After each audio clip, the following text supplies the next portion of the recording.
Good morning, early morning. Hope you guys are well. I normally don't do videos in this time, but I'm having a strange download that I feel to share. I'm still debating, even as I hit record, I'm still debating whether I want to share this or not. But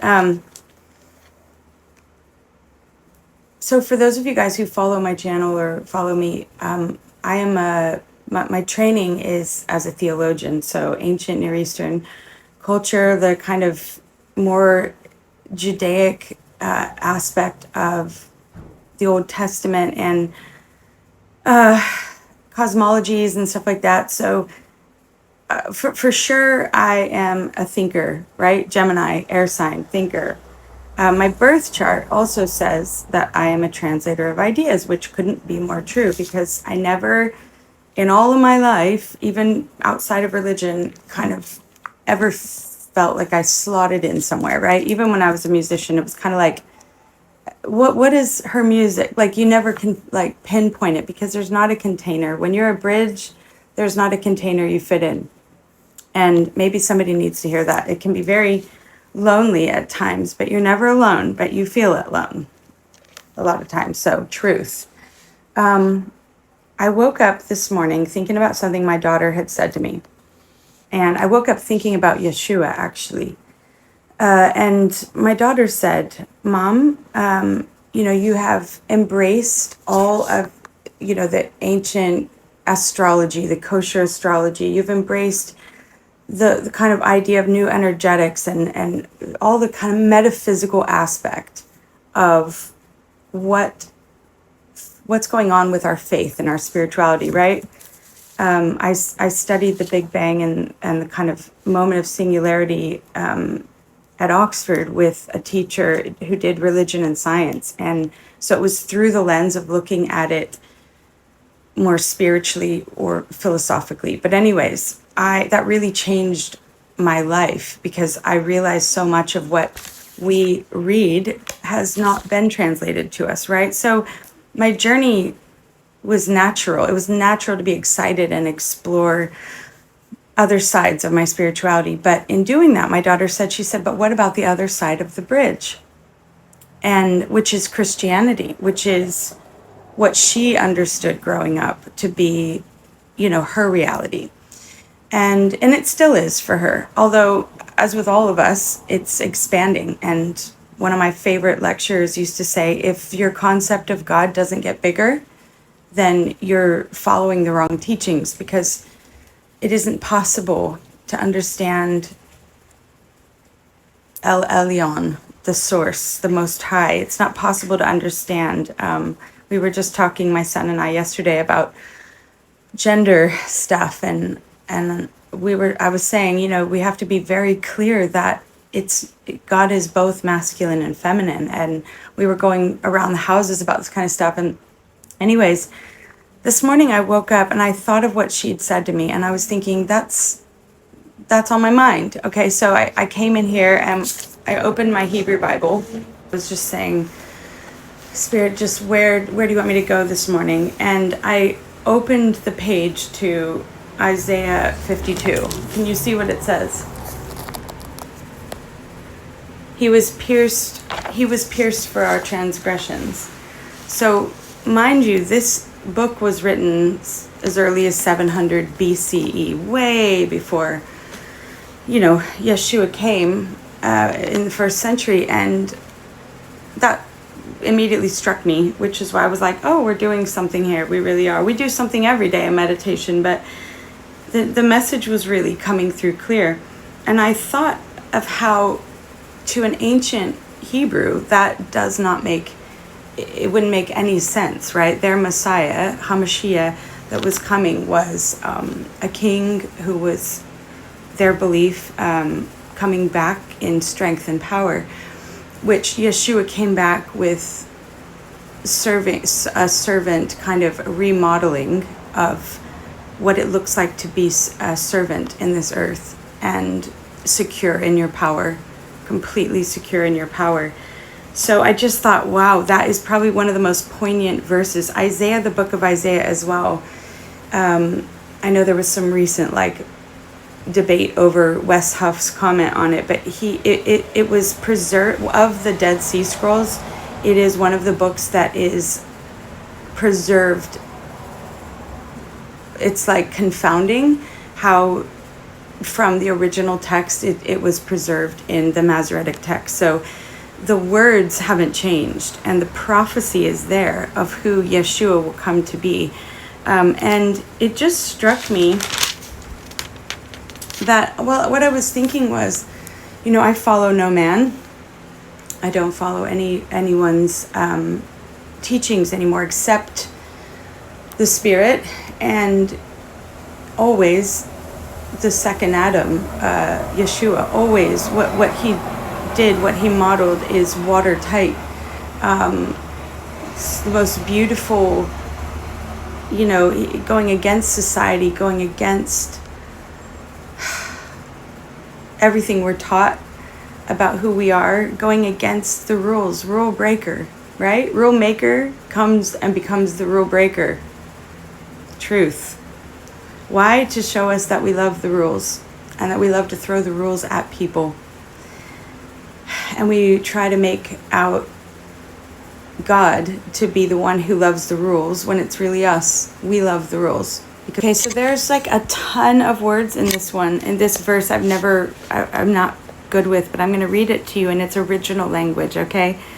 Isaiah 52, it says, Uri, Uri, livshi, utsech, zion, livshi, gibde, big day, tif arochtech, tif artech, the beauty of you. Awake, awake, put on your strength, Zion. Put your garments of strength on. Put on your beautiful garments. Ayer hakadosh ki lo. Yisuf. Okay. Jerusalem, basically, O Jerusalem, the holy city. He shall do again, he shall come. That's Yisif Yabo. It's not, the translation says that there will come, how am I saying this? The translation that we read, it says, O Jerusalem, the holy city, for there shall no more come into you. And here it says, he shall no more come into you. Okay, because if it was they or there, then it would have said yivachem. It's a different suffix, but it says he shall no longer come into you, the unclean and uncircumcised one. So they've changed the tense in the English here, in the ESV version. But in the original language, it's talking about a specific, he figure. And that he figure represents the domination empire and the domination king, the king of lies. And in other words, the original liar, the original one who wanted to be equal to God, rather than understanding that he had the spark of God within him already, like Christ. So, I just want to read you. I'll read it in English now. I probably should have read this beforehand, and so I can make it all smooth, but sorry guys. I'm just noticing other things as I read it to you. It says, Kumi Shivi, which is arise and take your seat. Sovereignty. Yerushalem. Hit Patahiv. Loosen yourself. Mosre, from the bonds around your neck. Whoa, tzurech. So the prophecy, and it says, it talks about Zion in the feminine form now. The captive, she is captive. Shivia, Shivia Bat Zion. So that's captive daughter of Zion. Kiko Asher Adonai Hanav. You were sold for nothing. Yahweh says you were sold for nothing. Velo Bachsef. Oh, but with no money you will be redeemed. So you were sold, you became captive to what? To society, to the empire of domination, right? To not the evil without, but the evil within, because that's what happened in the garden. Was when one human being partook, we all partake, because we are one, okay? And it's only now, after Yeshua comes, what he's saying is, free will, baby, right? Free will. I will not violate my own divine law. So I'm going to now make a way for you to get an awareness of the evil within you, right? We lost our awareness of it, and we became, it's really so fascinating to me, the thing we call our reptilian brain. We become captive to the reptilian brain. We become captive to the having to master paradox, having to think as though we were like God, right? Anyways, the idea here that really gets me is that it's prophesied 700 years before Yeshua comes that God source, right? The El Elyon, which is the Most High God, right? We believe in all the gods; they're all real, but the El Elyon, the Most High God, is coming now because he loves his creation and they're captive. And that's just the beginning. So if we're just talking about Yeshua, and he's clear, it's consistently preserved, that the character of God is compassionate and a deliverer. I deliver you from what is uncircumcised and unclean, right? And that's not a division among people groups. It's not about somebody being from a different tribe or tongue. That is about you not being your sacred, holy self anymore, innocent anymore. Oh, it's so good. Anyways, go read it maybe. How beautiful upon the mountains are the feet of him who brings good news, who publishes peace, who brings good news of happiness, who publishes salvation, who says to Zion, your God, Adonai, reigns.